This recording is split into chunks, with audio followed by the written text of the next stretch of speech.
Olá, olá, bom dia, boa tarde, boa noite. Eu sou a professora doutora Thailise de Souza Correia Leite, professora adjunta do ICJ UFPA, Faculdade de Direito da Universidade Federal do Pará. Hoje nós vamos falar um pouquinho a respeito da tipologia de crimes no Código Penal brasileiro, começando aí pelo homicídio, ou seja, pelo início da parte especial do Código Penal brasileiro. Como todo mundo sabe, deve saber, o Código Penal brasileiro ele é dividido em duas partes, parte geral e parte especial. A parte geral contém aí normas que não têm funtores deonticos, não são normas proibitivas, né? São aquelas normas que estabelecem bases hermenêuticas e de aplicabilidade para que as normas proibitivas da parte especial sejam aplicadas. Então, não são normas de conduta, né? São normas de relato, como a gente diria lá na teoria da norma, na teoria geral do direito, são normas que estabelecem regras de aplicação no tempo, no espaço, solucionam lacunas e antinomias aparentes e assim por diante. Então, a parte geral é a parte mais importante do Código Penal. Então, se você tiver que priorizar algum estudo, priorize os estudos de parte geral, são cruciais nós entendermos o funcionamento do sistema penal brasileiro. E a parte geral, como tem essas normas de aplicabilidade das normas proibitivas, das normas de conduta penais, né, das normas que apenam as condutas proibidas pelo nosso sistema criminal, do ordenamento jurídico penal brasileiro, a parte geral ela se aplica não só à parte especial do Código Penal, mas a toda a legislação penal especial, ou melhor dizendo, a legislação penal extravagante.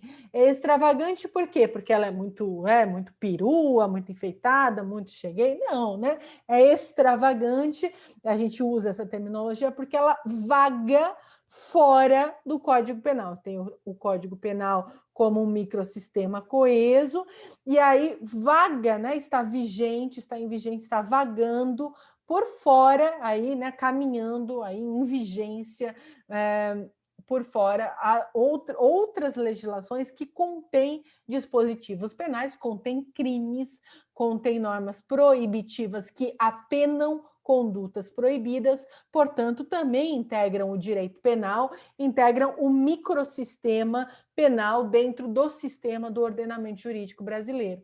E é por isso que a parte geral do Código Penal se aplica à parte especial e também à legislação penal extravagante.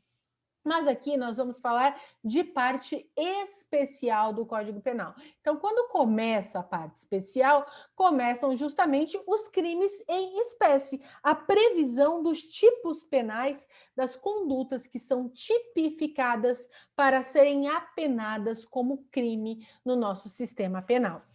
Quando a gente lê aí, né, parte especial, vide Lei 7209 de 84, eu estou aqui na página do Planalto, né, com vocês. Toda vez que for consultar uma legislação, vá para a página oficial do Planalto, porque as leis são muito alteradas. Então, se a gente compra uma compilação de leis hoje, chamada de Vademecum, amanhã sai uma lei nova, o meu Vademecum já está desatualizado. Então, é sempre melhor consultar na página do Planalto, se você puder, se tiver acesso à internet, sempre faça isso, tá?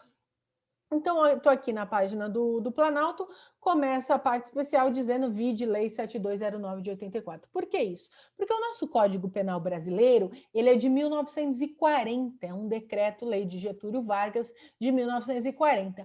Mas a parte geral foi toda modificada em 1984 por essa Lei 7209. E depois, a parte geral teve poucas modificações. A mais recente, mais famosa, foi a do pacote anticrime, que mudou dispositivos da parte geral. Mas a parte geral aí foi modificada em 84 e a parte especial não sofreu abalos muito significativos na sua estrutura, embora a organização geral do nosso sistema penal tenha se alterado em 84. Então, o que aconteceu com a parte especial, onde os crimes são previstos em espécie? Ficou aquela base da lei de 1940, com algumas alterações de 84 e infinitas alterações ao longo de muitos e muitos anos até agora. Estou gravando essa aula em 2021.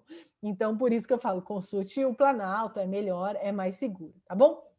Então, nós vamos tratar essa parte especial, que é uma lei de 1940, alterada em 84, e com muitas alterações ao longo de muitos e muitos anos, estão aqui, sempre em azulzinho, quando houve alteração aqui, né? Vai ter aqui qual foi a lei que alterou e por que a redação atual é desta maneira.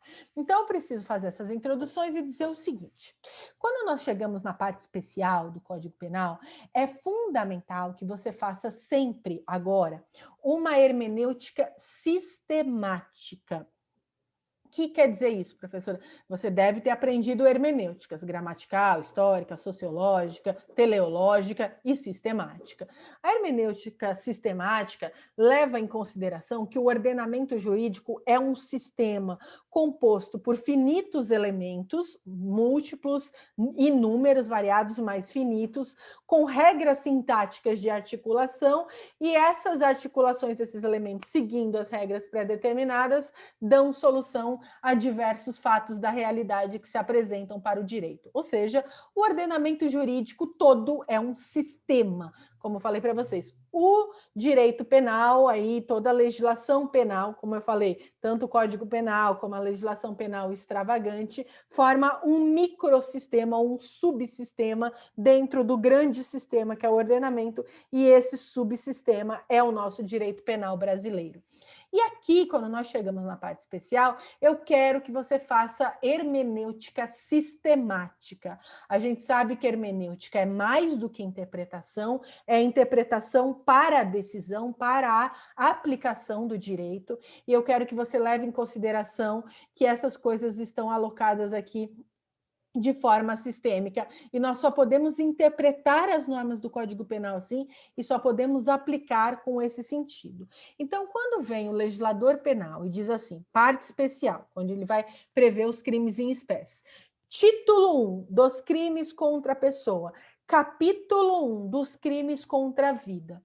Esses títulos e capítulos da parte especial, eles não são só um índice, não é igual você vai ler um livro de literatura e aí tem um índice dos capítulos, o livro do Machado de Assis, lá, por exemplo, Dom Casmurro. Não é um índice, não é uma separação de capítulos para separar uma história, para constituir uma narrativa, né, linear. Então, para que serve dividir em títulos e capítulos a parte especial do Código Penal? Serve para dar para a gente o norte hermenêutico. O título sempre vai trazer o titular dos bens jurídicos tutelados por aqueles dispositivos penais, ou seja, quem é a vítima em potencial de todos esses delitos, de todas essas infrações penais. Então, todos os crimes do título 1 têm que ter obrigatoriamente como sujeito passivo quem? A pessoa. Então, o sujeito passivo de todos os delitos do título 1 é a pessoa. Ah, professora, mas isso é óbvio? Não, não é óbvio. Aqui, ó, quando a gente chega na leitura do artigo 121, matar alguém, pena, reclusão de 6 a 20 anos. Eu pergunto para você, matar alguém, quem que é alguém? Se eu matar um cachorro, é esse crime aqui? Do artigo 121 do Código Penal, aí você vai me dizer, não. Aí eu digo, por que não? Matar um cachorro não é esse crime aqui. Porque um cachorro não é alguém. E quem falou que o cachorro não é alguém? Eu preciso saber qual é o substrato aqui que preenche o significado dessa elementar objetiva do tipo alguém. Quem é alguém? Onde você vai descobrir quem é alguém? Ah, não sei, professora. Alguém é alguém, são só pessoas. Não. A gente não preenche hermenêutica de norma jurídica, principalmente em direito penal, com achismo, com a impressão que você tem. Por quê? Porque supõe que você tem um cachorrinho aí que você ama com todas as suas forças. Você fala que ele é seu filho ou que ela é sua filha.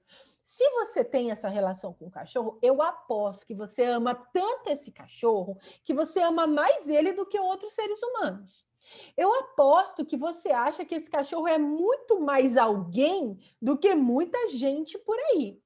Aposto que se esse cachorro morresse, ou se alguém matasse esse cachorro, você ia sofrer muito mais pela perda desse serzinho do que se você visse alguém que você não conhece sendo morto aí. Então, se um cachorro pode ser muito mais alguém do que muito alguém, dependendo da sua cultura, dos seus valores, do que você pensa sobre o mundo. Então, o preenchimento semântico da norma penal, ele não é óbvio, não é porque nós temos valores diferentes, talvez nós pensemos de forma diferente, não temos que ficar fiados em princípios gerais, costumes, ideias, valores, para não perdermos segurança jurídica. A matéria penal tem que ser rígida, tem que ser muito amarrada, muito segura. Então, como que eu sei quem é alguém? Eu vou lá no dicionário para saber quem é esse alguém? Também não. A hermenêutica aqui não é gramatical. Anote isso. Hermenêutica penal, a gramatical é a última que nós vamos fazer. A última. Qual que é a primeira que nós vamos fazer? Sistemática. Então, quem é alguém? É a vítima desse delito, é o sujeito passivo, melhor dizendo, tecnicamente, desse delito. Quem é o sujeito passivo, segundo o título 1, para todos esses crimes? Pessoa. Então, como que eu sei quem é pessoa? Aí eu vou no dicionário? De novo, não. Onde eu vou? No ordenamento jurídico, tá bom? Então, toda elementar objetiva do tipo, de alguma forma, aí, constitui uma norma penal em branco, porque esses elementos objetivos do tipo têm que ser preenchidos por significados, por conteúdos semânticos, que eu vou buscar onde? No direito, na lei, no ordenamento jurídico, tá bom? Então, onde está escrito o que é pessoa no nosso ordenamento jurídico? A Constituição Federal, que é a norma mais hierárquica lá na pirâmide do nosso ordenamento, vai nos dizer que pessoa, aí são todos os seres humanos. Cuidado, porque se a gente tivesse esse mesmo dispositivo penal, por exemplo, em 1840, e tivesse escrito do mesmo jeito aqui, ó, homicídio, matar alguém, e eu matasse uma pessoa negra, né? Esse ato que eu pratiquei seria um crime de homicídio? Não seria esse crime aqui do 121, porque lá em 1840, uma pessoa negra escravizada não era considerada pessoa para o direito. Isso é chocante para nós hoje. Naquele tempo, foi o direito que possibilitou, legitimou e regulamentou a escravização de pessoas negras. E o direito legítimo, produzido pelo Estado, legislado na época, dizia que as pessoas negras eram objetos, eram escravos, eram escravas. Você tinha um registro público para ir lá e registrar aí a carta de propriedade sobre o seu negro, sobre a sua negra. Esse tipo de coisa que o direito legitimou ao longo da história. E se você matasse, portanto, um escravo de alguém, uma pessoa negra, não seria crime de homicídio, seria crime contra a propriedade daquele senhor proprietário, daquele ser humano, que naquele momento foi negado enquanto ser humano, objetificado para ser escravizado e tratado como bem jurídico e não como pessoa. Então, cuidado, não são os valores, não é autoevidente, é o sistema do ordenamento. Pelo menos nisso, o Brasil e a humanidade evoluíram um pouco.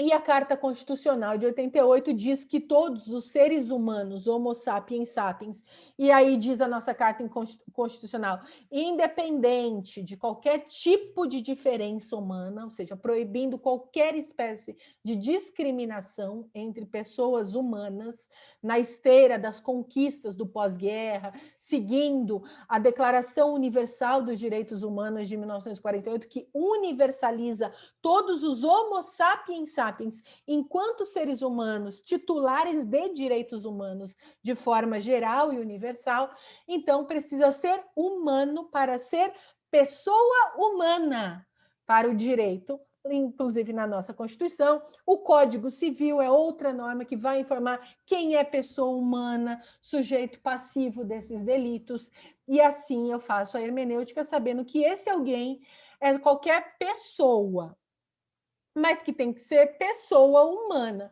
Por quê? Só existe pessoa humana segundo o ordenamento jurídico brasileiro? Não. O ordenamento jurídico brasileiro reconhece pessoa jurídica.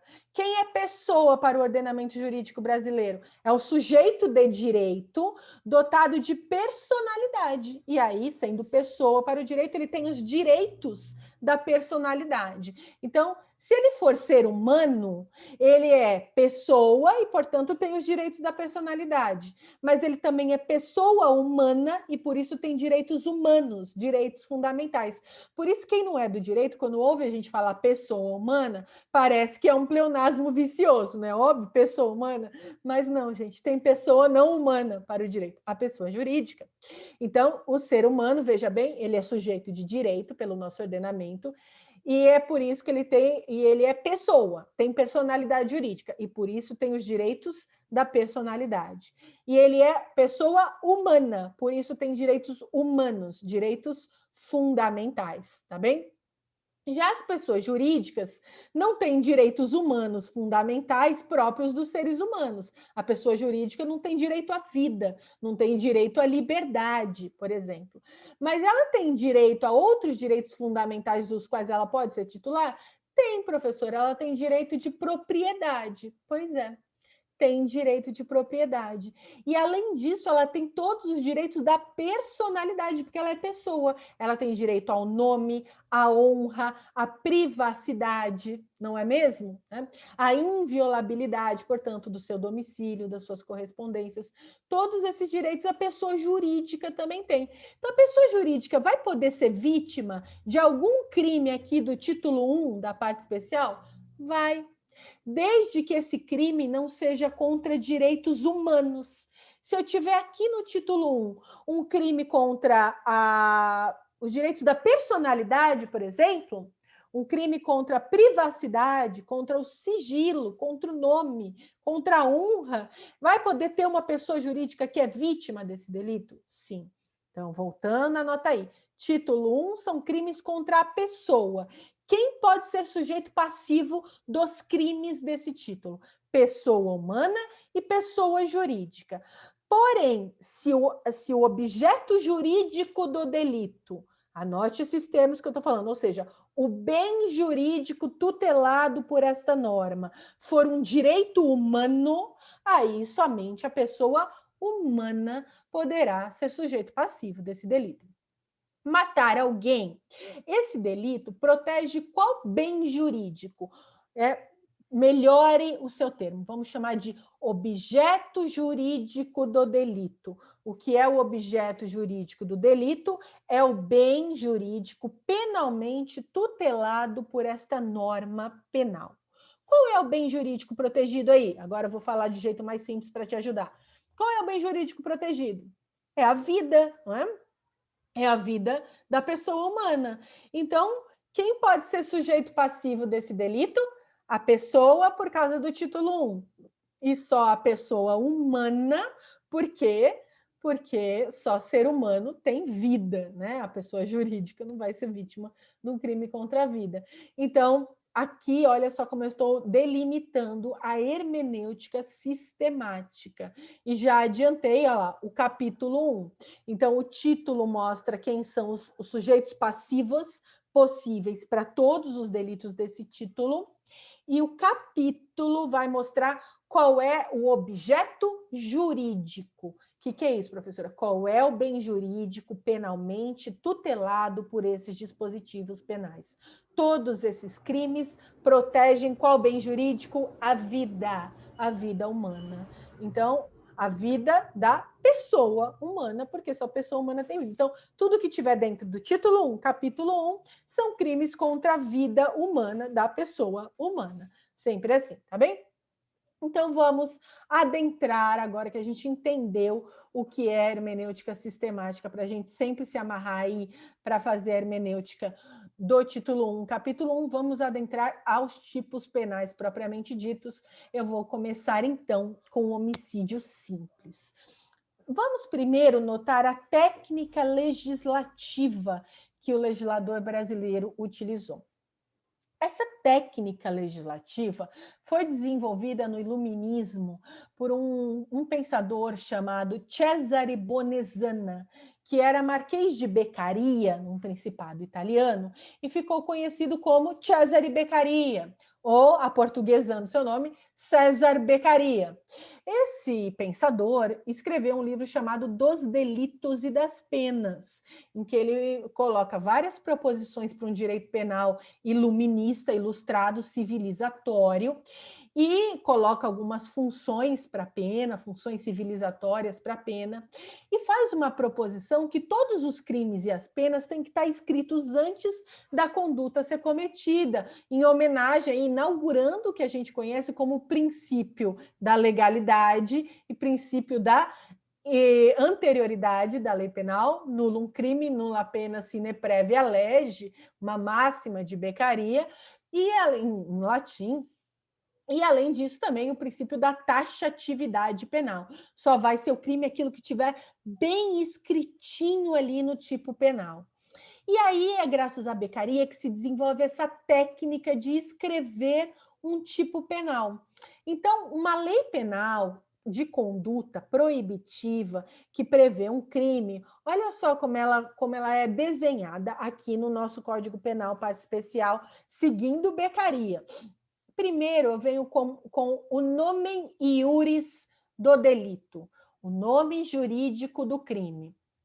Qual é o nome iuris desse delito? Homicídio simples, ok? Depois, eu venho com o tipo penal. O tipo penal é composto por dois preceitos. Preceito primário é este aqui, onde está o número do artigo e a conduta. Preceito secundário é este aqui, onde está a pena.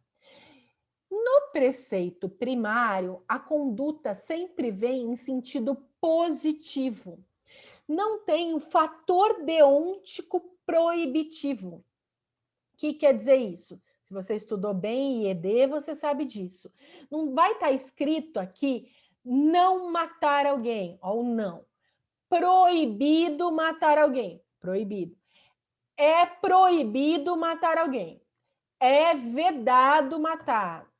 É ilícito matar. Não vai estar escrito nenhuma palavrinha que aponta para proibição, que tem como aí essa função, como um funtor deontico do dever ser, proibir uma conduta. Não está escrita uma palavrinha que cumpre essa função de funtor deontico.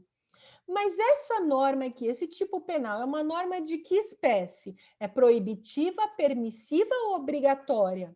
Matar alguém é proibido, é permitido ou é obrigatório, segundo esse dispositivo penal? Professor, é proibido. Como eu sei isso? Porque a conduta positiva, matar, está associada a uma sanção, a uma pena. Então, como eu devo ler este dispositivo penal? Por isso que o tipo é composto pelos dois preceitos, primário e secundário. Como eu devo ler? Eu devo ler assim: se matar alguém, sofrerá pena de reclusão de 6 a 20 anos. Ou seja, é proibido matar, porque se matar, sofrerá sanção. Veja como é interessante que o direito penal, portanto, pela sua própria lógica constitutiva, ele não consegue evitar que as condutas aconteçam no mundo real. Não é isso que está escrito aqui, ó, matar alguém, pena, reclusão de 6 a 20 anos. Não estou dizendo assim, ó, nunca mais ninguém vai matar porque eu escrevi isso aqui. Mas eu coloco uma conduta associada a uma pena alta diria o Beccaria, para que as pessoas dotadas de razão olhem para isso e pensem: bom, eu posso matar? Posso, mas se eu matar, eu vou sofrer essa pena. E como a pena é alta e as pessoas são racionais, elas iriam fazer uma operação de custo-benefício, é o que defendia o Beccaria, e vão chegar à conclusão de que o crime não compensa, de que não vale a pena matar, que é melhor não matar, porque o Estado vai me apenar se eu fizer isso. Isso seria um papel civilizatório da função da pena, que seria a prevenção geral. Quando eu escrevo a norma penal, eu previno que as pessoas cometam esse crime, não porque eu escrevi a norma e aí, num passe de mágica, as pessoas vão parar de fazer aquilo amanhã porque está escrito como crime, né? A função preventiva geral seria decorrente de uma operação individual racional de cada sujeito que percebe que o crime não compensa por causa da pena e acaba aí sendo dissuadido de cometer o crime. Mas a criminalização da conduta impede, de fato, que essas condutas aconteçam na realidade? Não. Se elas acontecerem, a pessoa deve sofrer essa pena. Então, o direito penal não muda a realidade. Ele tenta prevenir as condutas, mas se elas acontecem, a pessoa tem que ser submetida a essa pena para reiterar, para reafirmar a ordem vigente. Ah, professor, então se escrever um crime na lei não impede as pessoas de cometer esse fato? Por que eu escrevo um crime na lei? Não é para impedir as pessoas? Não, é para se as pessoas, é para tentar dissuadir a função preventiva. Estou falando como os clássicos, né? Mas, segundo os positivistas, o Kelsey, se a pessoa descumprir o dever ser, o que ela deve sofrer? Sanção. E para que serve a sanção? Para reafirmar a ordem vigente. Qual ordem? De que no Brasil é proibido um ser humano matar outro. E assim, o direito penal vai reafirmando e reiterando a ordem. Percebe, então, que ele só vem no sentido pós-violatório. Alguém já matou alguém. O que resta ao direito penal? Punir a conduta com uma sanção, com uma retribuição. Por isso que a pena, além de função preventiva, também tem a função de retribuição, a função retributiva. E aí esse seria o desenho da nossa técnica legislativa. Então, vejam bem, vem o artigo e a conduta positiva. Matar alguém, anote aí, é o preceito primário do artigo 121 do Código Penal. Em todo preceito primário, de todos os tipos, a primeira coisa que você deve fazer para analisar o tipo é identificar o núcleo do tipo. O núcleo do tipo é o verbo, porque o verbo é a classe morfológica de palavras nas línguas humanas, no nosso caso a língua portuguesa, que expressa ações humanas. E os crimes não são nada mais, nada menos do que coisas que as pessoas fazem ou deixam de fazer. Então, o verbo é que vai expressar a ação ou a omissão humana, e aí, se for um crime omissivo próprio, você vai ver que o legislador é obrigado a escrever uma locução verbal de negação da ação, por exemplo, deixar de fazer alguma coisa, percebe? Aí voltei lá, um crime omissivo próprio, em que ele é omissivo no tipo penal, ou não fazer tal coisa, eu tenho que colocar o advérbio de negação, o não, né? Mas vai ser sempre um verbo que expressa a conduta. Esse verbo é o núcleo do tipo. Então, toda vez que você olhar para o preceito primário, anote aí, qual é o núcleo do tipo do artigo 121? Caput, viu? Por que caput? O que quer dizer caput? Cabeça. Essa é a cabeça do artigo 121, porque depois ele vai ter parágrafos, incisos, alíneas, né? Nós estamos analisando, por enquanto, artigo 121, caput. E aí, no artigo 121, caput, do latim cabeça, o nome iuris do crime, o nome jurídico do crime do caput é homicídio simples. E o preceito primário é matar alguém. Qual é o núcleo do tipo desse preceito primário? Matar. Então, escreve aí, núcleo do tipo, aí em cima do seu código, essa é a conduta. Escreve aí, conduta, matar. E aí, as outras palavrinhas que compõem o tipo, preceito primário do tipo, além do verbo, do núcleo do tipo, tem tipos que vão ter vários verbos, e aí vou ter mais de um núcleo do tipo. Esse aqui tem um só, é bem simplesinho. E além do verbo, esse tipo penal tem só mais uma palavrinha, mas poderia ter várias.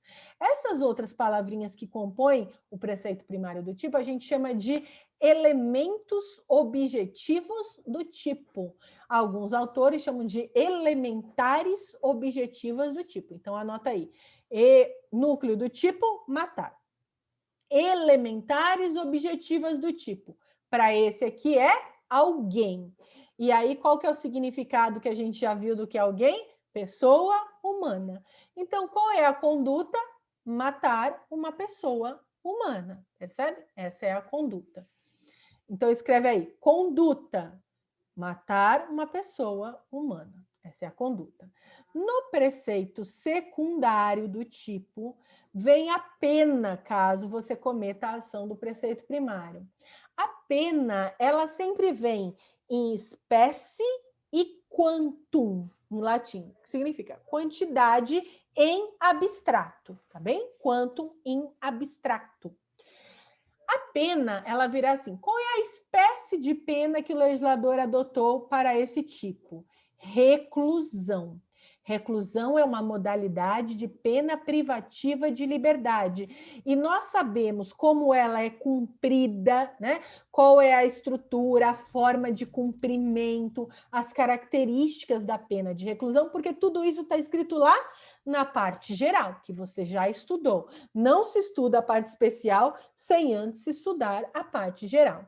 Então, eu sei que essa é uma pena privativa de liberdade, aí cumprida em regime fechado, em estabelecimento prisional próprio para cumprimento da pena de reclusão. Pena de prisão, portanto, privativa de liberdade em regime fechado, tá bem?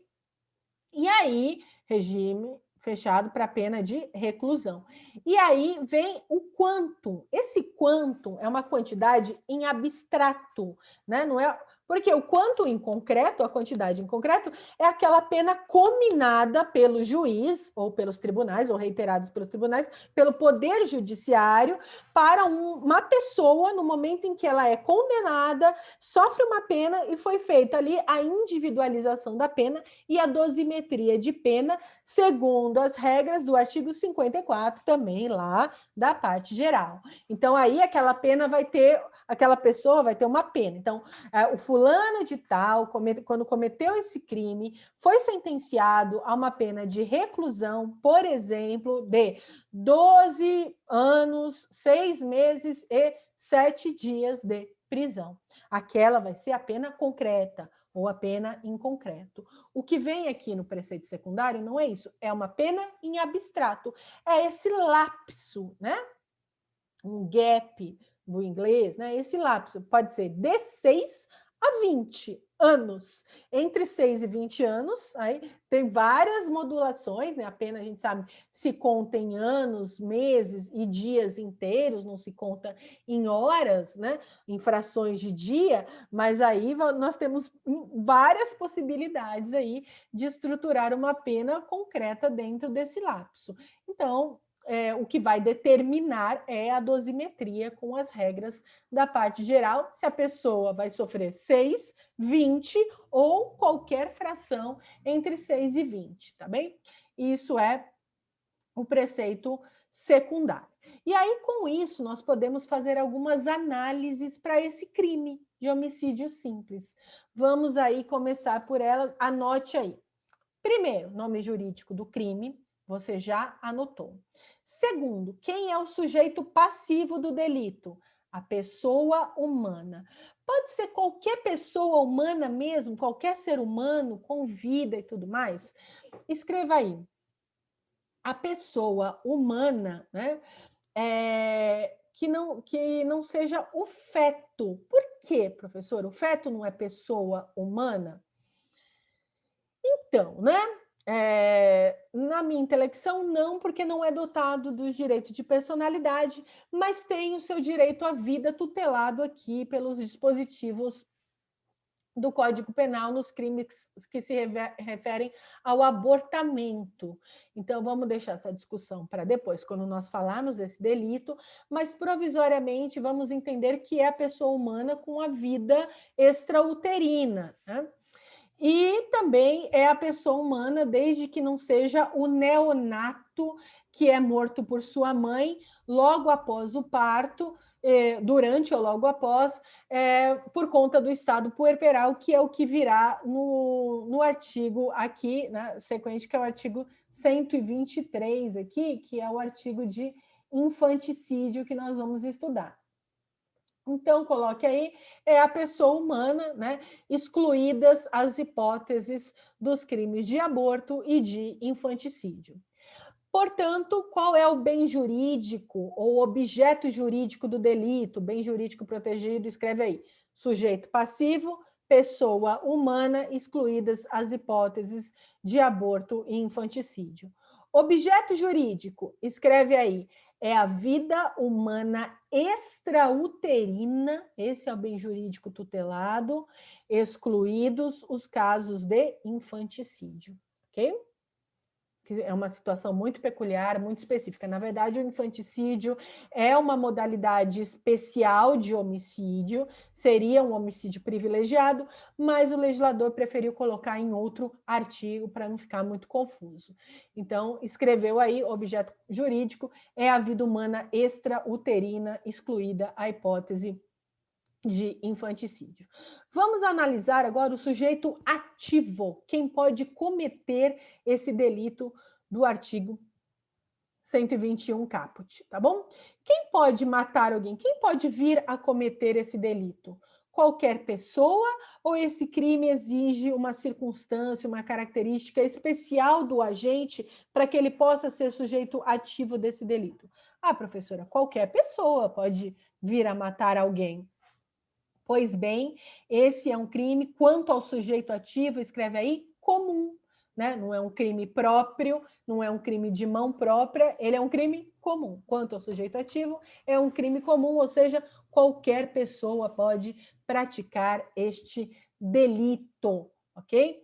Pois bem, a conduta é matar, tá?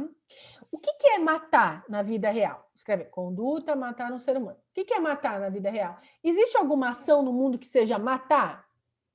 Pense nisso. Não. O que existe, gente, é esfaquear, envenenar, asfixiar, aí, queimar, atirar, né? Bater, aí, empurrar numa altura. Então, há várias condutas humanas, né? Pode ser esfaquear, pode ser atirar, pode ser botar fogo, pode ser enforcar, esganadura, pode ser asfixiar, pode ser jogar de uma altura, pode ser tantas formas, envenenar, né? Tem tantas e tantas formas de cometer essa conduta, matar alguém, que você pode cometer essa conduta num único ato, às vezes você é muito bom atirador, e num único ato, com um tiro, uma bala certeira, pega aqui, por exemplo, na hora matou a pessoa, um único ato é suficiente para completar a conduta do delito. Mas pode ser que em algumas situações você está lá matando e a pessoa não morre, aí você precisa esfaquear, esganar, prender, botar fogo. Você faz várias coisas para chegar no fim como tudo aquilo foi a conduta matar, né? Eu não consigo fracionar se tudo aquilo contribuiu para o resultado, nós já vamos falar de resultado. Então, se esse é um crime que você pode cometer mediante múltiplos atos concretos, práticos, esse é um crime que você vai chamar aí de plurissubsistente. Então, o que é o crime plurissubsistente, pessoal? É aquele crime que obrigatoriamente você comete mediante vários atos? Não, cuidado com essa definição. Crime plurissubsistente é aquele que você pode cometer mediante múltiplos atos. Às vezes, se der muita sorte, se for muito bom, comete mediante um único ato. Mas se você pode cometer mediante múltiplas condutas, múltiplos atos concretos, quanto à conduta, este é um crime plurissubsistente, ok? Esse é um crime plurissubsistente, mas não confunda com plurissubjetivo. O que é um crime plurissubjetivo? É aquele que precisa de mais de um sujeito ativo para ser cometido. O crime de homicídio, ele pode ser cometido por uma pessoa sozinha, ou ele precisa de mais de uma pessoa para ser cometido? Não, professor, ele pode ser cometido por uma pessoa, duas, um monte. Ah, legal. Então, se ele pode ser cometido por uma pessoa sozinha, ele é unissubjetivo, tá bom? Então, escreva aí, ele é um crime plurissubsistente quanto à conduta, mas quanto ao sujeito ativo, ele é comum e unissubjetivo. Ok? Estamos classificando e entendendo esse delito. E quanto ao resultado? Quanto ao resultado, né? O que é resultado, pessoal? O resultado do crime de homicídio é a morte. Né? Um ser humano estava vivo e, por causa da conduta do agente, agora está morto. Esse é o resultado. Mas cuidado, em direito penal, nós não podemos confundir resultado naturalístico com resultado jurídico da conduta. Resultado para o direito penal, anote aí, é resultado jurídico da conduta. E o resultado jurídico pode se confundir com o resultado naturalístico. Quando o resultado jurídico se confundir com o resultado naturalístico, nós teremos um crime do tipo material. Quando o resultado jurídico não exigir ou nem admitir resultado naturalístico, esse crime será um crime formal. Quando ele não exigir resultado naturalístico, ele será um crime formal, propriamente dito. E quando ele não admitir de jeito nenhum um resultado naturalístico, ele será um crime formal de uma subespécie que nós chamamos de mera conduta ou de mera atividade. Ok? Mas vamos voltar para cá. O homicídio, ele tem um resultado naturalístico? Quando eu pergunto isso, eu estou perguntando o seguinte para você: mudou alguma coisa no mundo natural, nesse mundo real? Claro, gente, não tem crime mais naturalístico do que esse. Um ser humano estava vivo. Pense em alguém que você ama, se fosse o seu pai, a sua mãe, os seus filhos. Aquela pessoa humana estava viva. E por conta do homicídio, ela passa a estar morta. Ela não existe mais. Ela desaparece da face da terra e o seu corpo vira um cadáver. Tem um resultado naturalístico concreto, palpável, que o que é? Um corpo morto, um cadáver, ok? Então, o homicídio é um crime do tipo material, né? No qual o resultado jurídico, que é a morte da pessoa humana, se confunde com o resultado naturalístico morte. E como é um crime material, então, quanto ao resultado, coloque aí, é um crime material, né? E por isso, né, a consumação desse delito, então, quanto à consumação, escreve aí, como crime material, que é quando eu vou ter esse delito consumado? Qual é o momento consumativo desse crime? O momento que eu tiver a morte. Então, quando eu tiver um corpo humano morto, quando aconteceu a morte, é porque eu tenho a consumação do delito, percebem? E como eu consigo fazer prova naturalística desse crime? Qual é a prova maior de um crime de homicídio? Um cadáver, um corpo morto. Como eu consigo fazer prova com um objeto natural? E esse objeto, o corpo do ser humano, é um objeto sobre o qual recaiu a conduta, alguém foi lá e esfaqueou o corpo para matar um ser humano. Esse objeto é que vai chamar objeto de delito, ou escreve aí corpo de delito, percebe? Esse é o objeto material do crime. Então, qual é o objeto material do crime? o corpo humano, o cadáver, que vai fazer prova depois lá. Eu preciso de um laudo necroscópico, o tal exame de corpo de delito, para provar que houve a consumação, que a pessoa está morta, e houve resultado naturalístico do delito. Percebem? Se eu tenho um crime consumado, quando eu tenho a morte definitiva de um ser humano, morte cerebral e cardiorrespiratória, esse crime admite modalidade tentada? Escreve aí. Admite tentativa? O que seria a tentativa? Quando eu cometo as condutas plurissubsistentes, eu esfaqueio, eu esgano, cometo condutas que podem chegar ao resultado morte, mas não alcançam o resultado morte. Ah, professora, mas como que eu sei que é tentativa de homicídio? Por exemplo, se eu te der um soco, você vai me falar que isso é uma tentativa de homicídio? Não pode ser só uma lesão corporal? Porque às vezes eu consigo matar pessoas dando soco. O que determina se é tentativa de homicídio, se é só um soquinho, né? Uma lesão corporal? Anota aí, qual é o elemento subjetivo do delito? Todo crime, todo tipo penal tem um elemento subjetivo do tipo, ou uma elementar subjetiva do tipo. Aqui, qual é o elemento subjetivo do tipo? Todo crime, via de regra, pessoal, é doloso, tá? É doloso. Então, como eu sei se um crime é doloso ou é culposo? Ah, não sei, eu tenho que ver o que estava passando na cabeça da pessoa.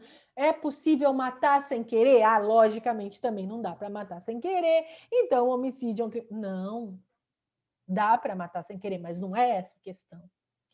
Só vai haver um crime culposo quando o legislador previu a modalidade culposa para o delito.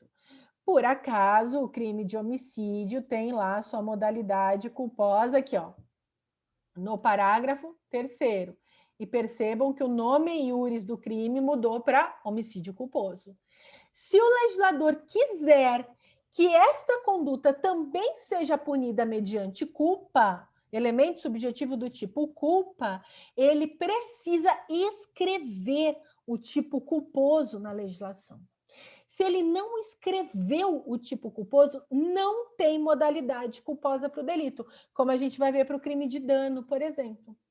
O crime de homicídio tem modalidade culposa porque está escrito aqui, modalidade culposa. E é outro crime, percebem? Uma coisa é o homicídio simples, outra coisa é o homicídio culposo. Olha a peninha pequenininha dele aqui perto do simples.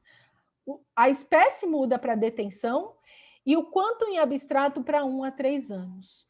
Enquanto lá no simples, né, nós vimos que a espécie era reclusão e o quanto em abstrato era 6 a 20 anos.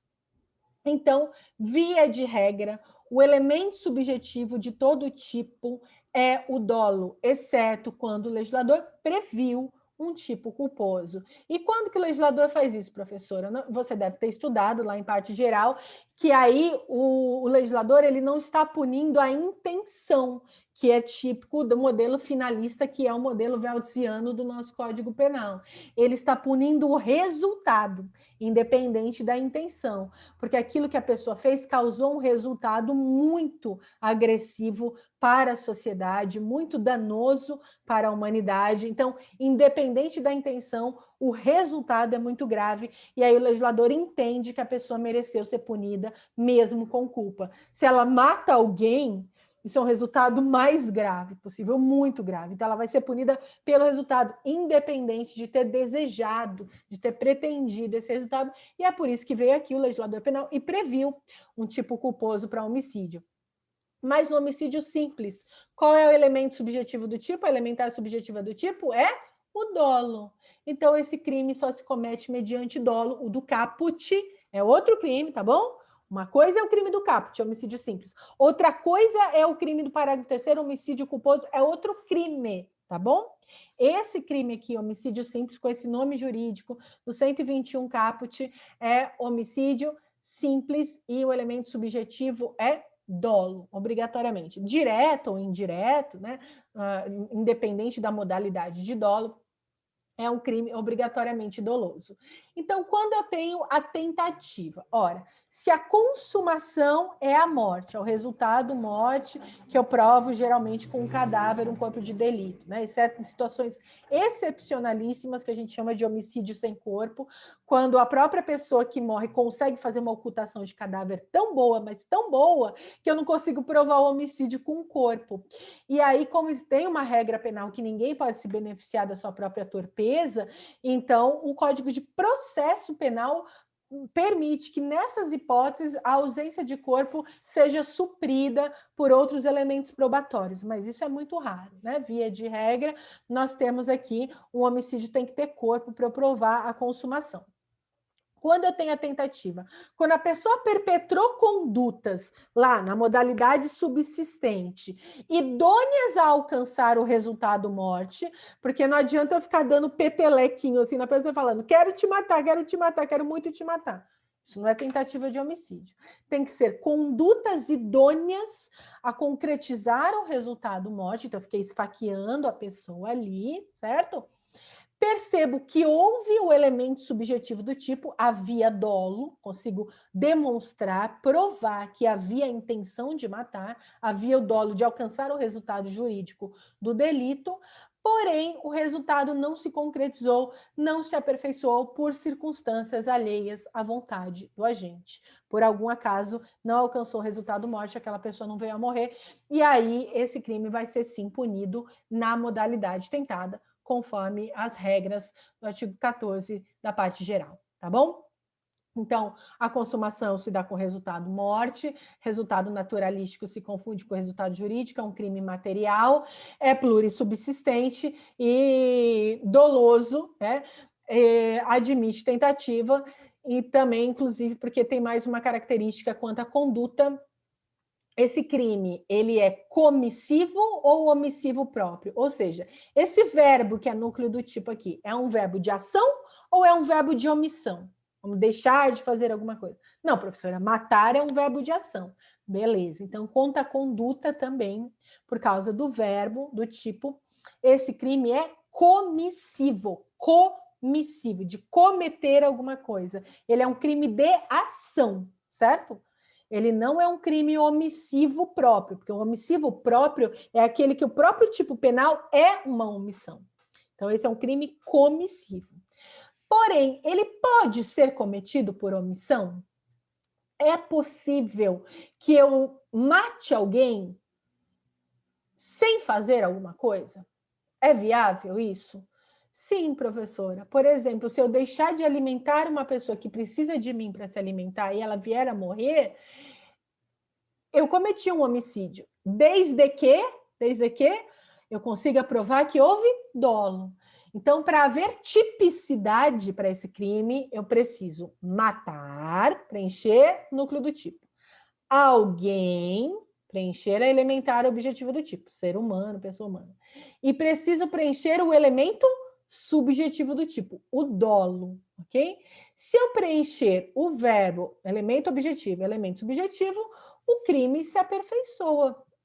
Então, se eu conseguir provar que a pessoa tinha o dolo de matar, mas cometeu a conduta de matar mediante omissão, eu posso ter aqui uma hipótese de crime de homicídio por omissão. E aí, nessa hipótese, nós estaríamos diante de um crime omissivo impróprio. Anote aí. Porque se fosse próprio, lembra lá, o próprio é que é próprio no tipo penal. Esse não, esse é um crime de ação, é um crime comissivo.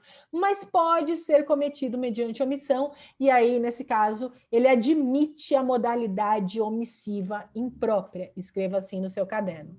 Desde que haja o dolo, se prove o elemento subjetivo do tipo, certo? E desde que a pessoa tenha a obrigação jurídica de ação. Só comete o crime de homicídio mediante omissão, que é o omissivo impróprio. Se quiser anotar aí o omissivo impróprio, o crime omissivo impróprio também é chamado de comissivo por omissão, certo? Ação por omissão, comissivo por omissão. Nesse caso, Poderia, desde que se provasse o dolo e que a pessoa tivesse o dever legal de agir, ou seja, aquilo que a gente chama de posição de garante, posição de garantidor. Então, admite-se desde que haja dever legal de agir e dolo. Então, se há uma mãe que deixa de alimentar um filho, ou um pai que deixa de alimentar um filho, ele tem o dever legal de agir? Sim. Se eu conseguir provar o dolo, do mesmo jeito, é crime de homicídio. Aí será comissivo por omissão, tá bom? Então, admite tentativa, admite a modalidade comissiva por omissão, esse delito. É um delito aí que nós chamamos de plurissubsistente, unissubjetivo, comum, né? Todas essas classificações são fundamentais. Material, né? Admite a modalidade comissiva por omissão, ok? Esse delito, homicídio simples, e já aí destrinchamos todos os detalhes aí desse delito, né? Falta algumas coisas. Professora, você falou que esse crime ele é unissubjetivo, quer dizer, ele pode ser cometido por uma pessoa só. Então, isso faz com que ele seja unissubjetivo. Mas ele também não pode ser cometido por várias pessoas? Pode. E aí ele passa a ser plurissubjetivo? Não. Ele continua unissubjetivo, mas aí eu vou te perguntar, ele admite coautoria e participação? Vamos por partes. Ele admite coautoria? Duas pessoas. O que é coautoria? Quem é autor do Código Penal? É quem pratica o verbo núcleo do tipo. Duas pessoas podem ter condutas ali na plurissubsistência que geram o resultado morte? As duas esfaqueiam, as duas... Pode haver? E nós vemos na parte geral que há múltiplas possibilidades, né, disso acontecer. Aí, quando o crime é plurifatorial. Pode haver coautoria no crime de homicídio? Sem dúvida nenhuma. Pode sim haver coautoria. Pode haver participação, alguém que contribuiu com meios, seja intelectuais, seja materiais, para que o crime acontecesse, forneceu a arma, ou é o mandante desse delito, ou ajudou no planejamento intelectual desse delito. Pode haver participação? Pode, perfeitamente, pode haver participação, né? Então, a gente sabe que os autores, né, ou coautores, se você preferir, e os partícipes serão punidos na medida da sua culpabilidade mediante a individualização da pena. Não pense que o partícipe tem uma pena menor do que o coautor. Tudo depende, né? Depende do caso concreto. Então, esse crime é um crime que admite coautoria e participação. Com isso, eu creio que nós falamos aí, assentamos alguns conceitos básicos sobre a parte especial do Código Penal, o homicídio simples, o artigo 121, tá bem? Nesta aula ficamos por aqui, para vocês verem como é complexo. Na próxima aula, eu começo a entrar nos parágrafos e incisos do artigo 121, aí veremos outras modalidades de crime. É isso. Qualquer dúvida, deixem as perguntas aqui e até a próxima. Obrigada.